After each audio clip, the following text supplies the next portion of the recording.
Oi, sou Paulo Marchetti e volto com mais um conteúdo a respeito dos lançamentos e fatos e curiosidades da semana. Neste vídeo vou falar do que aconteceu na semana do dia 21 de junho a 27, de 21 a 27 de junho, já terminando, já entrando no segundo semestre de 2026. E aqui tem, neste vídeo tem bons RPM, tem Paralamas, tem Grito Suburbano, Renato Russo e mais outros clássicos do rock brasileiro, da música brasileira como um todo. E lembrando que este vídeo faz parte de uma playlist que eu criei que chama O Rock Brasileiro e Suas Histórias.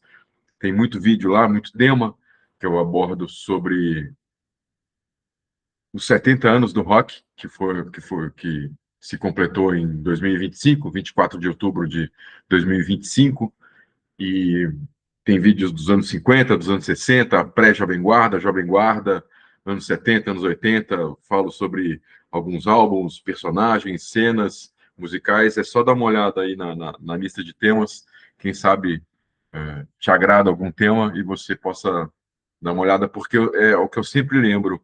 Eu falo aqui dos lançamentos, trago curiosidades, bastidores dos lançamentos e das curiosidades, tudo, mas tem muito mais coisa por trás, tem muito mais informações e curiosidades por trás de cada lançamento desse. Então, é uma forma, este vídeo, essa série de vídeos que eu estou fazendo, semanais, é uma forma de resgatar a memória, de você, o que eu quero, a minha intenção é provocar que você vá atrás desses discos, não só atrás de mais informações, mas também escutá-los e entendê-los e enfim, cada lançamento desse está dentro de um contexto, está dentro de uma geração, está dentro de uma cena, de uma época diferente. E o legal deste conteúdo que eu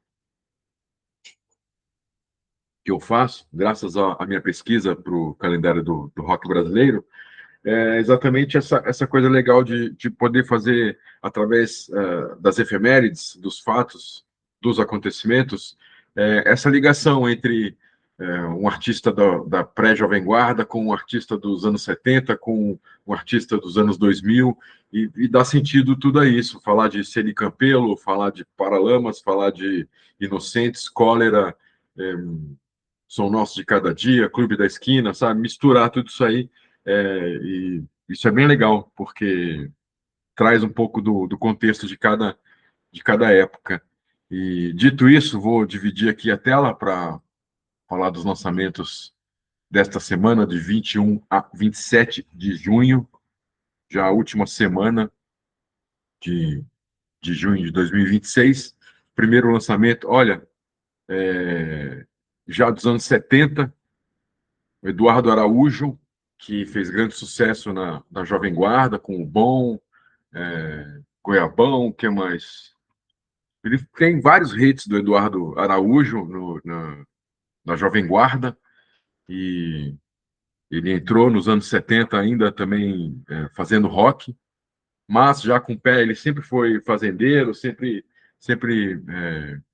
esteve presente, nasceu nesse universo rural, agro, então depois ele foi mais para o lado sertanejo, mas a admiração dele e o gosto dele pelo rock nunca foi deixado de lado, e este lançamento dele, esse álbum é de 75, Pelos Caminhos do Rock, e curiosidade é que, apesar ele lançou esse disco, não tem nenhum, assim, não tem Chuck Berry, não tem nada apontado assim para o rock, mas ele fez boas versões, é um disco bem legal, bem gravado, tem construção, tem duas músicas do Chico Buarque, por exemplo, tem Deus Lhe Pague e tem Construção, tem Abracadabra, Os Cães Ladram e a Caravana Passa, e a curiosidade é que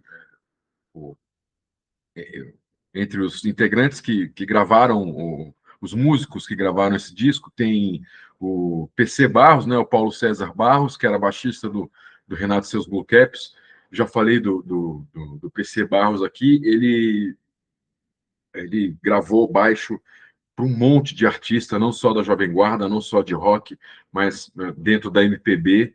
É um baita de um baixista, produtor, arranjador. Além dele, também tem um outro baixista poderosíssimo, que é o Willy Verdager, que fez parte do Beach Boys dos anos 60, acompanhava o Caetano Veloso, tanto em show quanto em gravações. O Willy fez parte da banda de apoio dos Secos e Molhados, ajudou nos arranjos dos dois primeiros discos dos Secos e Molhados. E além do Willy Verdager, também tem a mão, nesse disco, Pelos Caminhos do Rock, tem a mão do Tony Ozana, que fazia também, assim como o Willy Verdager, também é um argentino que veio para o Brasil, fazia parte do Beach Boys também, tocava no Beach Boys, guitarrista, e ele fez a coordenação deste álbum, a coordenação artística, né, composição, ele assina também algumas composições, e trabalham intensamente neste álbum do Eduardo Araújo, que é bem curioso, vale a pena resgatá-lo, escutá-lo. Tem essa capa bem doida aí. O Brasil, em relação às capas dos álbuns, é bem interessante. Já falei aqui, inclusive, sobre as capas da Jovem Guarda. Tem umas capas maravilhosas, até da pré-Jovem Guarda, umas capas maravilhosas, com design muito futurista, assim, muito para frente. Não futurista, mas assim, você pega álbuns de 62, 61, sei lá, Sônia Delfino, você pega os discos da Sônia Delfino, você fala, cara, isso aqui parece B-52, parece Devil. E, então, as fontes das letras, e isso é uma observação à parte que é bem interessante para quem, inclusive, trabalha com design, trabalha com desenho, com arte gráfica, tudo. Vale a pena fazer essa imersão nessas capas todas, porque é um lado bem interessante da nossa história. E de 75 eu pulo para 81. Este é o primeiro lançamento da Gangue 90 e Absurdetes. É um compacto simples e bem interessante esse compacto. Ele foi lançado nessa semana, né, de 21 a 27 de junho de 81, pelo selo do Nelson Motta. Nelson Motta criou um selo e, se eu não me engano, foi o primeiro lançamento desse selo. As coincidências da vida, assim, o Júlio Barroso trabalhou com o Nelson Motta nos anos 70. O Júlio Barroso, ele era jornalista, DJ, e ele dava um apoio ele era uma espécie de assistente do Nelson Motta. Nelson Motta tinha uma coluna muito importante no jornal O Globo, dos anos 70, que pegava meia página, às vezes até página inteira, mas costumava ser meia página, que trazia todas as novidades, os bastidores, tudo que acontecia na música brasileira, principalmente no rock. E quando o Nelson Motta, por exemplo, saía de férias, nos 30 dias de férias, tudo, quem ficava no lugar dele substituindo era o Júlio Barroso. Então eles tinham uma amizade, eles tinham uma proximidade muito grande, e o Júlio Barroso ele costumava viajar muito para Nova York, para fora do país, para ir atrás de bandas novas, artistas novos, discos, porque como ele era DJ, ele precisava ter as novidades em mãos para poder tocar nas boates e nas danceterias, tudo. Então ele estava sempre ligado, antenado no que era de mais vanguarda, que estava acontecendo fora. Ele de tudo, desde o do punk, pós-punk, ele estava antenado, o New Wave, ele estava antenado com tudo e trouxe muita novidade para cá, para o Brasil. Muita gente conheceu artistas novos, sei lá, vou chutar aqui, não que seja o caso, mas Divo, como eu citei agora, Divo, B-52, Gang of Four, é, e tantos outros artistas. O Júlio é um dos caras que trouxe essas novidades para o Brasil. E aí, em 81, ele teve a ideia da Gangue 90 e aí formou o grupo e lançou esse primeiro compacto que tem duas músicas, Perdidos na Selva e Lilik Lamé. E Lilik Lamé é uma versão de Christine do Six and the Benches, ninguém conhecia Six and the Best aqui no Brasil, ninguém conhecia nada dessa cena, era muito restrito, então era uma coisa muito... eu posso comparar com a Jovem Guarda, por exemplo, que lançava versões de Beatles, de Doors, Kinks e tantos outros artistas que as pessoas mal conheciam aqui no Brasil, e era uma forma de trazer essas novidades, era compor essas versões. E a versão de Perdidos na Noite, que era o programa do Fausto Silva, a versão que tem neste compacto de Perdido na Selva é uma versão rock. A versão que está no disco, essa tal de Gangue 90 e Absurdetes, é uma versão reggae. Essa versão é muito mais legal. Ela foi composta pelo Guilherme Arantes, que faz parte da banda, inclusive é uma coisa que eu quero trazer aqui, interessantíssimo. A banda que gravou este compacto é Lee Marcucci no baixo, só Gigante. Gigante Brasil, inclusive na bateria, Vander Tafo na guitarra e o Guilherme Arantes no teclado. O Lee Marcucci era do Tutti Frutti, o Gigante Brasil tocava com vários músicos, ele tinha um grupo chamado Sindicato, e já era um baita de um baterista. O Vander Tafo era rádio táxi, e o Guilherme Arantes tinha já a carreira dele. O Guilherme Arantes ele surgiu de um grupo chamado Moto Perpétuo, que tem um álbum só, vale procurar também. E aí foi esse o grupo que gravou este compacto. Lembrando que a Gangue 90, inicialmente, a ideia do Júlio Barroso era fazer um coletivo, tanto que realmente as formações da Gangue 90 mudavam constantemente, a cada show, a cada ensaio. Não é a mesma banda que gravou este compacto, gravou o outro compacto, já relacionado ao disco, essa tal de Gangue 90, que não é também o mesmo grupo que gravou o disco, e ia mudando muito, porque tinha esse caráter de coletivo. Mas fica aqui, então, o registro desse lançamento, primeiro compacto da Gangue 90 em 81, vale muito a pena escutá-lo. E em 82, Lulu Santos lançou o seu primeiro álbum. Ele já tinha tido um lançamento como Luiz Maurício, um compacto, eu não lembro as músicas, mas ele já havia lançado um compacto, só que com um nome artístico diferente. Este é o primeiro lançamento dele como Lulu Santos, ele que tocou no Vimana, tocou no Veludo, e já era uma figura, um músico bastante conhecido no Rio e no meio rock, nos anos 70. Para quem não sabe, o Vimana também tinha o Richie, tinha o Lobão, tinha grandes músicos, e os três ficaram bastante conhecidos, principalmente nesse início, nesses primeiros anos da década de 80. E, e esse primeiro lançamento do Lulu Santos é um poço de hits, na verdade, porque tem Tempos Modernos, que é o título do álbum, De Repente Califórnia, Tudo com Você, Areias Escaldantes, De Leve, que é dos Beatles, né? Get Back. E tem, entre os músicos que gravaram, que acompanharam o Lulu Santos nesse disco, tem o Lincoln Olivetti, tocando sintetizador, grande Lincoln Olivetti, o Liminha tocava baixo, mas também acho que ele chegou a fazer guitarra base, alguma coisa, alguma faixa, tudo. E o Pedro Fortuna, que é baixista, tocou, ficou conhecido como baixista da Blitz, mas também ele vinha assim como todos os outros, o Liminha, o Lincoln Olivetti também vieram dos anos 70, o Liminha até antes, começou nos anos 60, como baixista do Mutantes, como todo mundo sabe. E, se eu não me engano, a produção é do Liminha também, deste grande disco, grande álbum. Se você não conhece, vale a pena escutá-lo. De 82, junto com esse disco, junto com Blitz, junto com Cena de Cinema do Lobão, junto com a Gangue 90, foram os primeiros passos do rock, já com essa influência do punk, do post-punk, da new wave, do que veio a ser a década de 80. Então, esse disco é muito importante, esse trabalho do Lulu Santos, exatamente porque ajudou a moldar o que veio a ser o rock brasileiro dos anos 80.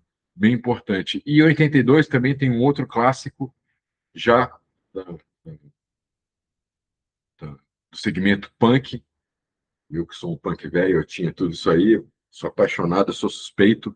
Eu tinha o Grito Suburbano, todos os primeiros lançamentos da cena paulistana dessa época, eu tinha tudo: o Grito Suburbano, Sub, Botas, Fuzis e Capacetes, do Olho Seco, o Miséria e Fome, do Inocentes, Violência e Sobrevivência, do Lixomania, que mais? O Começo do Fim do Mundo, o disco, que tinha, nem lembro quantas faixas, mas era do festival, né, que aconteceu no Sesc. Eu tinha todos esses lançamentos. Eu vinha para São Paulo e ia direto para, passava o dia na Punk Rock Discos, quando o Fábio montou a Punk Rock na Augusta, na Galeria da Augusta. Eu vivia lá, foi lá que eu conheci o Mingau. Conheci assim, eu era moleque, eu tinha 12, 13 anos, mas cruzava com eles, de vez em quando trocava uma ideia ali, porque ficava todo mundo ali, era um ponto de encontro dos punks de São Paulo. Então eu chegava lá, ficava vendo os discos, os bottoms, os pets, os acessórios e tudo, e aí, volta e meia ficava conversando. Uma vez eu estava lá, vendo discos e tal, o Gordo, João Gordo, me chamou. Ele nem era do Ratos de Porão ainda, ele cutucou minhas costas e falou: olha, o pessoal da Bandeirantes, da TV Bandeirantes, vai filmar a gente subindo ao Augusta aqui. Ele também nem me conhecia, mas me deu um toque, eu estava lá, vai filmar os punks subindo a Rua Augusta aqui, vamos com nós e tal, pá. E aí eu subi com eles. Eu nunca vi essa matéria, nem sei se foi ao ar, nada. Mas eu lembro que eu estava lá no meio de toda essa galera, molecão, subindo a Augusta. Então, volta e meia eu encontrava essa galera. O Grito Suburbano é uma coletânea muito importante, a pioneira, a primeira coletânea, o primeiro registro dessa cena punk paulistana. O nome dela surgiu de shows semanais que haviam, eu não lembro dizer o local. Aqui até tem a data, tem mais informação sobre. Mas eram shows semanais que tinham, que se chamava Grito Suburbano. Era uma noitada que as bandas punks tocavam. E aí, quando foram pensar nessa primeira coletânea, tudo, deram o nome de Grito Suburbano, que tem 3 bandas. Era para ter 4. Eu não lembro. As informações estão aqui. Aqui eu não lembro direito. Mas tem Olho Seco, tem Inocentes, Olho Seco com Eu Não Sei, Lutar, Matar, Inocentes, Garotos do Subúrbio, Morte no Lugar. Tem outras músicas, eu que destaquei essas aqui. Cólera com Gritar e Subúrbio Geral. Foi lançado pela Punk Rock Discos, que é o selo que o Fábio criou. E, e... Mas é isso. Aí, eu não sei, deu um problema, estou até procurando aqui, mas eu não quero me estender. É, deu algum problema com o quarto grupo escolhido, que acabou que não entrou na coletânea. Depois fizeram sub e, pô, descasso. Eu não tenho mais. Se eu não me engano, que costumava acontecer comigo eu levava para Brasília, vinha para São Paulo, fazia essas compras todas, às vezes encomenda, as pessoas me davam dinheiro para. E às vezes eu comprava para mim, chegava em Brasília e ficava com o disco, mas chegava fim do ano, as pessoas queriam comprar de mim e tudo, então como eu ia voltar no fim do ano para São Paulo, chegava dezembro, antes de eu ir para São Paulo, eu vendia, comprava outro, e assim ficava, e assim algumas coisas da minha coleção eu passava para frente. Todos eles, o Sub, Começo do Fim do Mundo, tudo eu vendi para os amigos em Brasília. Este compacto de 83 do Sergei, curiosidade, aqui ainda assina sem o U, né? Um Sergei sem G-U-E. Era uma mistura, às vezes tinha, às vezes não tinha, mas nesse compacto não tem. Esse compacto é independente, e o interessante é que quem assina a produção são os Hells Angels do Rio, o grupo de motoqueiros, né? Famoso Hells Angels. Foram eles que bancaram esta gravação, por isso que é o grupo que assina a produção. Se eu não me engano, os músicos também faziam parte, eram os motoqueiros do Hells Angels. E tem, né, nesse disco tem Hells Angels do Rio e Ventos do Norte, e compacto humilde, não foi muito divulgado, não teve um trabalho de imprensa muito, muito que chamou atenção, nada. Então, assim, é um item de colecionador, este compacto simples do Sergei. Aliás, qualquer lançamento do Sergei é item de colecionador, porque ele era um cara que ele andava à margem, né, do que estava rolando na mídia mesmo, no mainstream e tal. O Sergei sempre teve no lado mais underground da história, mas fica aqui o registro, então, desse lançamento do Sergei, nessa semana de 21 a 27 de junho. Esse compacta de 83. Aí, em 85, pulo para esse lançamento do RPM, que foi muito importante. Primeiro álbum, primeiro trabalho do RPM.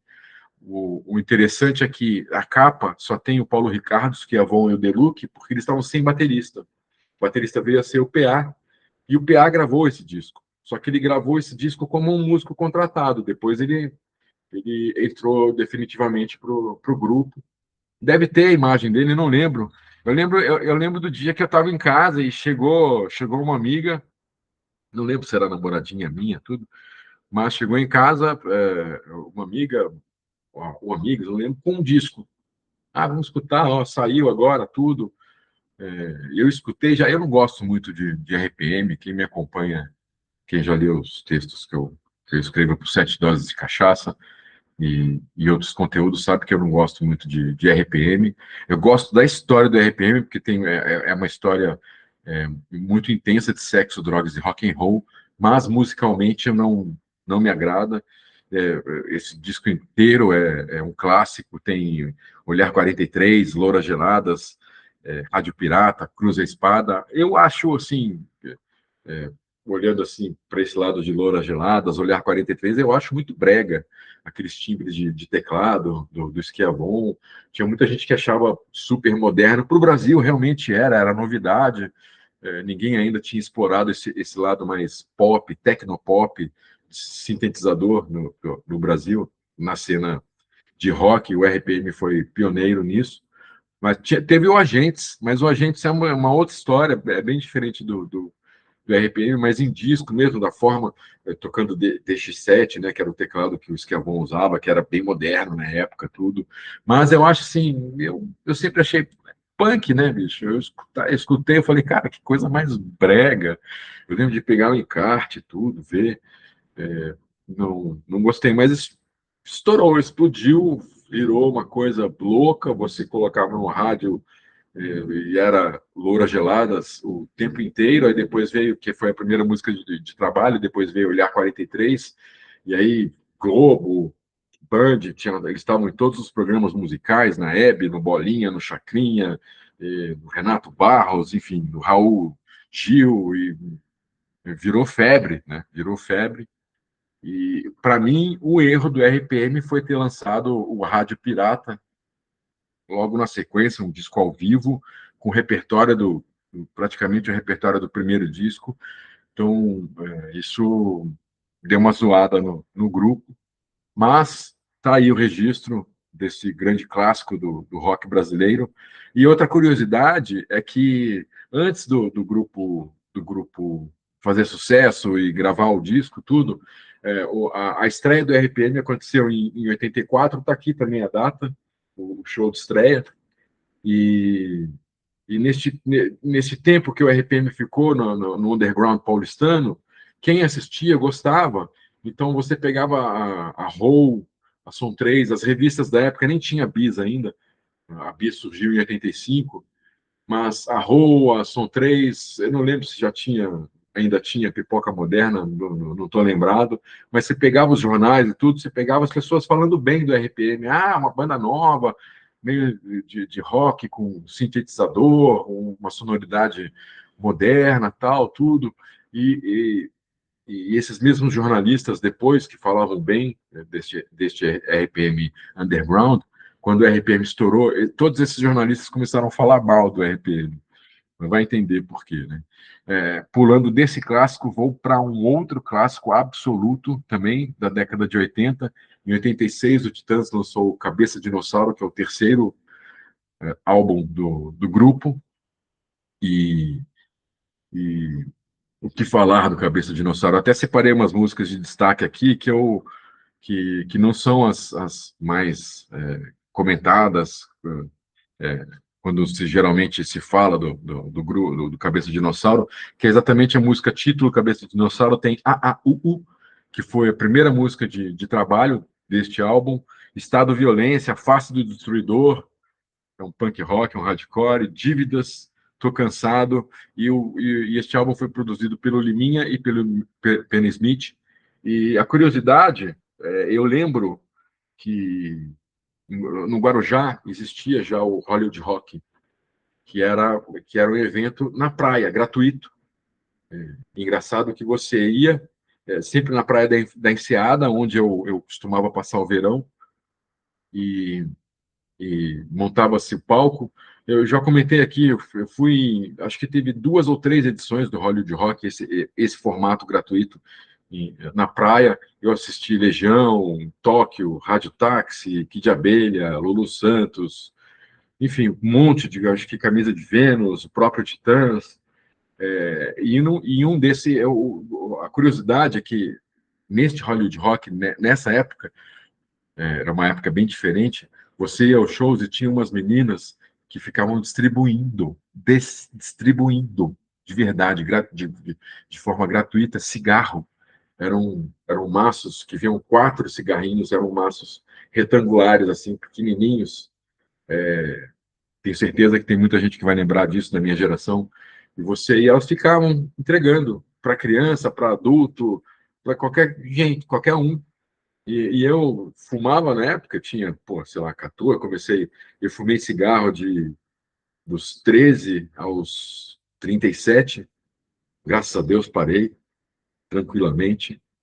Foi ótimo, uma das melhores coisas que eu fiz na minha vida foi parar de fumar. Mas, pô, eu, moleque, pegava um monte, ia para casa cheio de cigarro no bolso, e eram esses massinhos pequenininhos com 4 cigarros. E um deles teve Titãs, um desses Hollywood Rock, na praia, na Enseada, eu ia a pé, inclusive, teve Titãs, e era a final da turnê do Televisão. E eles tocaram e eu lembro deles anunciando essa música com outro título, que se chamava O Grito. Eu lembro muito bem, não sei se foi até o Paulo Micos, eu não sei nem por que eu guardei isso na memória, mas eu lembro, agora vamos tocar uma música nova que se chama O Grito, e era exatamente o.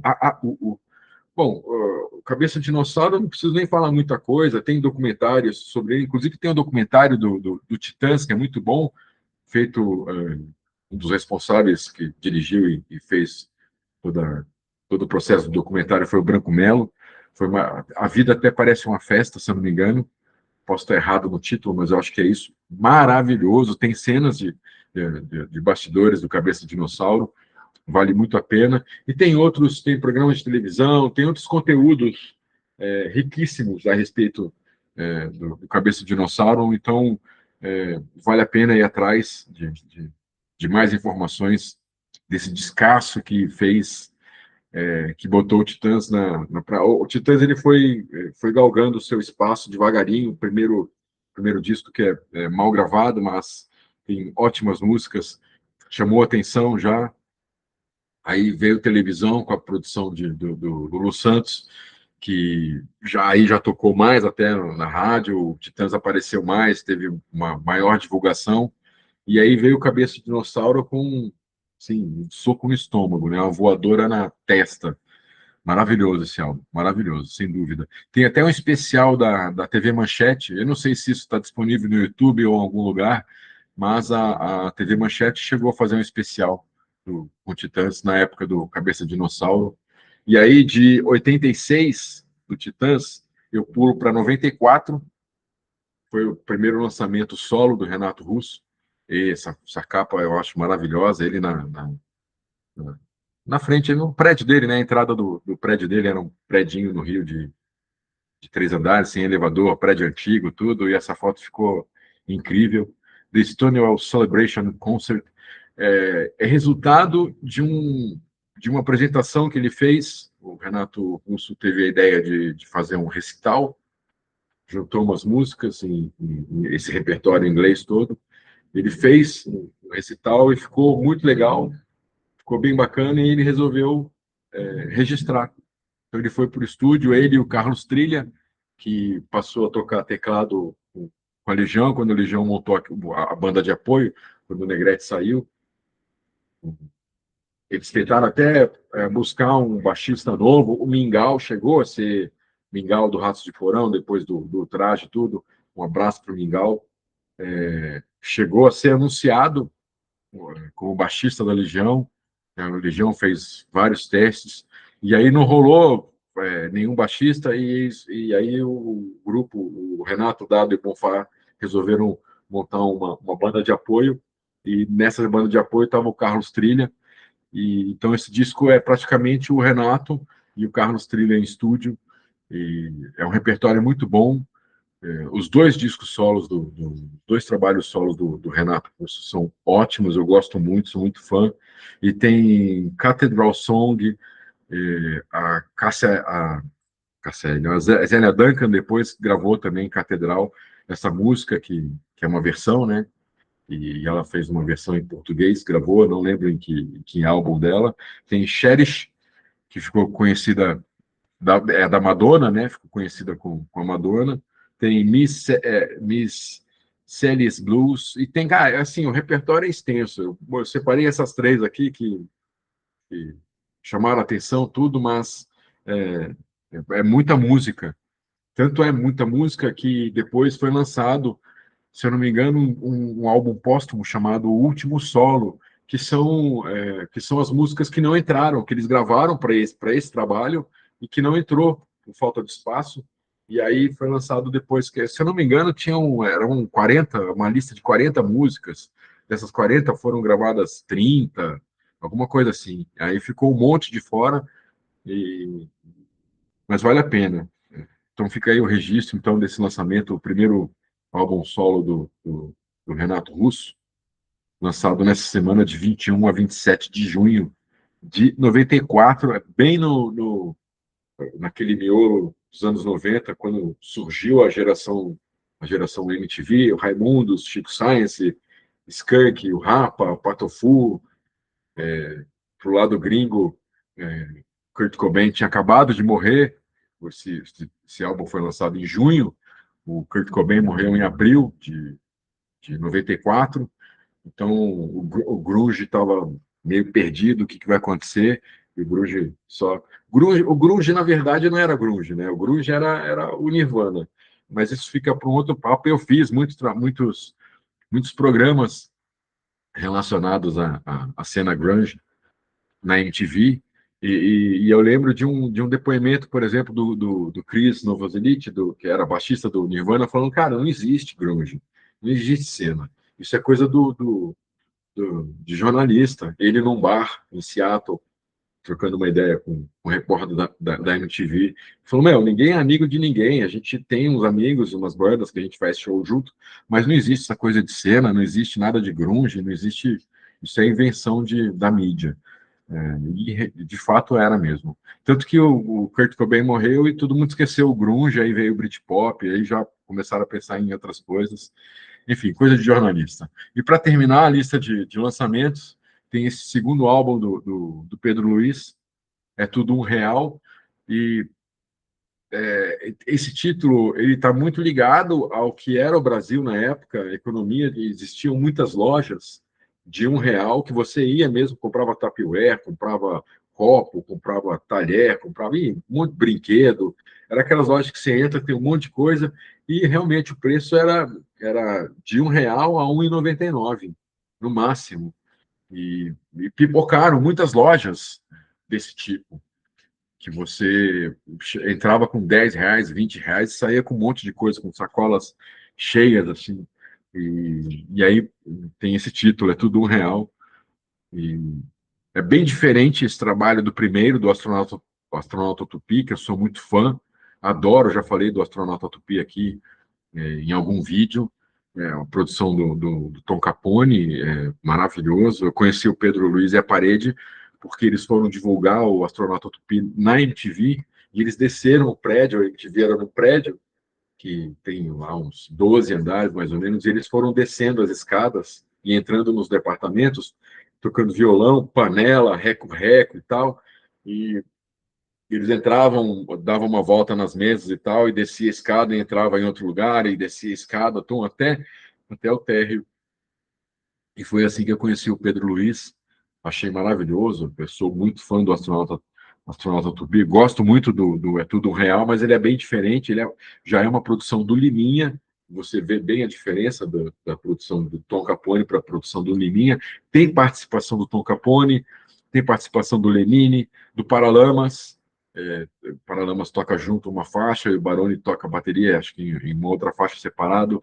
Tem o Marco Suzano, e tem o próprio Liminha também tocando baixo, fazendo, acho que, umas programações e tal, de efeitos, e enfim. É um trabalho bastante interessante, este do Pedro Luiz, e é o que fecha, lançado em 99, não lembro se eu falei a data, mas esse lançamento é de 99, e o Astronauta Tupi é de 97, e então tá aí os lançamentos dessa semana, de 21 a 27 de junho. Agora eu vou para as curiosidades. São poucas as curiosidades. Já vou aqui para o dia 23 de junho de 1965. A gravadora EMI Odeon anunciou a contratação de Tony Campelo como produtor musical da gravadora. O Tony Campelo ele surgiu junto com a irmã, com a Celi Campelo. Os dois lançaram em 58 um primeiro compacto com duas músicas autorais, não eram composições deles, mas eram músicas autorais, e Handsome Boy, e não lembro o nome, já falei também desse compacto aqui em um desses vídeos sobre lançamentos e curiosidades, e só que o Tony Campelo ele seguiu a carreira dele como músico, como artista. Ele criou um grupo, Ritmos OK, que acompanhava outros artistas. A Celi Campelo, ela em 59, 60, 61, não sei se chegou a 61, mas ela apresentou um programa de rádio e tinha essa banda Ritmos OK, que era a banda base para receber os artistas e tocar as músicas ao vivo, tudo. Então, o Tony Campelo, ele, além de músico, de artista, ele seguiu carreira como produtor desde o início, desde o começo da, da, da história dele. Ele seguiu como produtor, ele produziu muita gente da Jovem Guarda, muitos artistas, muitos discos, e depois ele bandeou para a vertente mais assim, para o sertanejo, para a música caipira. Ele é um gênio. Eu já conversei, inclusive, tive a oportunidade de conversar com o Sérgio Reis, grande Sérgio Reis. O Sérgio Reis, todos os discos, praticamente toda a discografia do Sérgio Reis foi produzida pelo Tony Campelo. E eu lembro do Sérgio Reis, por exemplo, me contando da gravação de Menino da Porteira, que é um grande clássico da música caipira, um grande clássico da discografia, entre as músicas que o Sérgio Reis gravou. Ele contando da importância do Tony Campelo para o que foi o Menino da Porteira. Tony Campelo é um gênio e é uma outra figura, um outro personagem do nosso rock que merece uma biografia. Não sei por que não tem uma biografia do Tony Campelo, e é urgente fazer essa biografia. Você que se interessa por isso, por favor, vá atrás disso, porque é muito importante ter um registro da história do Tony Campelo, porque ele é um gênio mesmo, tanto como artista, como músico, guitarrista, e também, e principalmente como produtor. É um caso à parte. E volta e meia, quando ele era contratado como produtor, saíam essas notas. Olha, agora o Tony Campelo está na gravadora tal, agora a gravadora tal. Todo mundo disputava o Tony Campelo para tê-lo como, não só como produtor, mas como diretor artístico, para contratar os artistas, escutar as músicas, fazer um arranjo, pensar, elaborar um repertório para aquele artista, esse tipo de coisa, toda essa tudo que se passa dentro de uma gravadora, dentro do mercado fonográfico, o Tony Campelo é muito importante. Por isso é importante uma biografia dele. Mas esse fato aconteceu em 65 e ainda no dia 23 de junho, só que de 95, aí passados 30 anos, o Paralamas do Sucesso foi proibido de tocar a música Luiz Inácio, 300 Picaretas, no show de lançamento do álbum Vamos Bater Lata, em Brasília. A proibição partiu do então deputado e procurador-geral da Câmara, José Bonifácio de Andrada. Este fato ajudou ainda mais nas vendas do álbum, principalmente em Brasília. O processo foi arquivado no dia 24 de outubro de 95. Engraçado que foi exatamente na data em que o rock brasileiro completava 40 anos, que a gravação da Nora Ney é de 24 de outubro de 55. E aí esse processo de arquivamento da censura. Eu já falei, tem inclusive a data aqui de quando a censura acabou oficialmente, foi em 88, e mesmo assim, já fiz, volta e meia faço esses comentários aqui, mesmo assim ela se manteve viva. Até hoje, volta e meia a gente vê casos de censura, Planet Ramp, o próprio Paralamas do Sucesso, a Rádio USP, já anunciei aqui que a Rádio USP em 89 proibiu um monte de música, censurou um monte de música, artistas, discografias inteiras, entre outros casos que, ah, que aconteceram da censura sair da toca e, enfim, atacar os artistas. Uma pena isso. Mas durou pouco, chamou a atenção de toda a mídia, todo mundo reclamou, então ajudou, botou o Vamos Bater Lata de volta deu um marketing espontâneo assim pro álbum que ajudou nas vendas, como sempre, né? E continuando aqui, para terminar, dia 25, uma curiosidade também aqui, estreou dia 25 de junho de 67. Estreou nos cinemas brasileiros o filme Os Incríveis Neste Mundo Louco, filmado durante a turnê realizada pela Europa. Os Incríveis foram para a Europa fazer alguns shows e aí gravaram fizeram as filmagens para esse filme. A história gira em torno de um grupo de amigos, os Incríveis, que que viajam clandestinamente de navio pela Europa e, para ganhar algum dinheiro, fazem shows nas cidades onde o navio para. Ou seja, eles aproveitaram a turnê para registrar, não um documentário, mas registrar como um filme. E nessa época era comum, tinha os filmes do Roberto Carlos, tinha filmes do Gerry Adriani, os Incríveis, se eu não me engano, fizeram também 2 ou 3 filmes, e outros artistas também participavam e faziam filmes. Volta e meia também a história do rock, desde o início, desde os anos 50, 58, 59, tinham filmes nacionais, não sei se feitos pela Vera Cruz ou não, enfim, que tinha participação, tem o primeiro registro do Erasmo Carlos, do Roberto Carlos, Carlos Imperial, era participando do filme. Tem, se você pegar o Calbi Peixoto cantando Rock and Roll em Copacabana, que é o primeiro rock cantado em português, gravado em 57, você vai ver, se você acha isso no YouTube, você vai ver que não é um videoclipe, é uma cena de filme. Então, assim, o rock sempre teve, assim que ele surgiu, ele sempre teve presente no, sempre teve presente nos enfim, nos filmes e nessas coisas do. Eu parei aqui porque eu tava pensando se eu esqueci alguma coisa aqui dos lançamentos, não. Mas volta e meia tinha rock na trilha sonora ou participando do filme, tudo, de filmes em geral. E para terminar, uma curiosidade bobinha, mas é uma curiosidade, no dia 26 de junho de 94, uma bala perdida estourou a janela do apartamento do músico e jornalista Kid Vinil, no bairro paulistano Bela Vista. Kid estava em casa com um amigo e nada sofreram. Estava ali à tarde, conversando, tudo, e de repente uma janela da casa dele estourou. Quando eles foram ver, era uma bala perdida. Graças a Deus não atingiu ninguém. Então tá aí os acontecimentos dessa semana, de 21 a 27 de junho, fechando o primeiro semestre, praticamente fechando o primeiro semestre de 2026. Lembro a você que este vídeo faz parte da playlist Rock Brasileiro e Suas Histórias, que o link está disponível na descrição deste vídeo.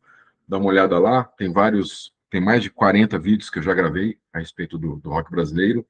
E, mais uma vez, peço para que mantenha esse resgate da memória viva, vai atrás desses discos, escute-os, por mais que você não goste, que você, não, tem algum preconceito bobo, não, é Jovem Guarda, é não sei o quê. Não, cara, vale a pena.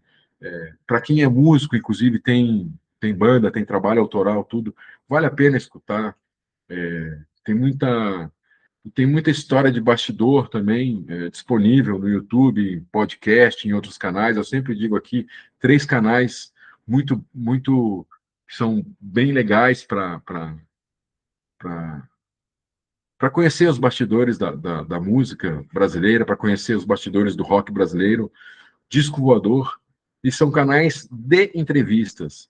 Então, ou seja, canais de informações de primárias, assim, sabe? Que é o próprio artista contando o que aconteceu. É o Disco Voador, Vitrola Verde e Corredor 5, Papo com Clê, que traz o Clemente ele conversa com engenheiros de som, produtores, ele conversa com muita gente dos bastidores, executivos de gravadora. O Disco Voador conversa mais com o pessoal da Jovem Guarda dos anos 50, e o Vitrola Verde do meu querido amigo César Gavan, tem muita coisa do rock paulistano, e eles valem a pena. Então, assim, vai atrás de informações e mantenha a nossa memória viva, a nossa história viva, que isso é muito importante, certo? Eu espero que você tenha gostado dos lançamentos e do conteúdo dessa semana. A gente se vê Obrigado pela companhia e a gente se vê num próximo vídeo. Valeu, um beijo e um abraço. Até.